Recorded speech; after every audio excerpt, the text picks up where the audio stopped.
Man energetika tai visų pirma gal prasideda nuo inžinerijos ir baigėsi inovacijom. Tai kažkas tarp inžinerijos ir inovacijų. Ryte atsikeliam, įjungiam šviesą, sezono metu juntam šilumą grindyse, tai yra gyvenimo būdas. Energija virsta į tą saugumą mieste, tampa apšvietimu, kuris padeda užkardyti nelaimės. Tiesiogiai prisidedam prie gyventojų gerovės, juos šildome.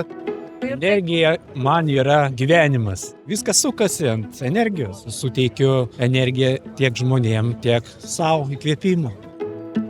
Pagrindė tai yra kolegos, aš iš jų pasisemiu daug energijos, žmonės yra energija. Pamačius juos ryte, man jau viskas, visos bėdos dingsta. Puikiai kartu susigrojame darbe.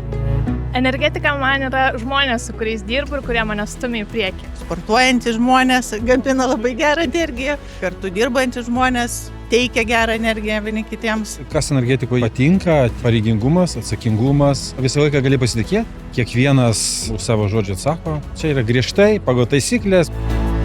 Man energetika yra pokyčiai, inovacijos, kūryba, taip pat tvari ateitis. Visur yra energija ir sinergijos.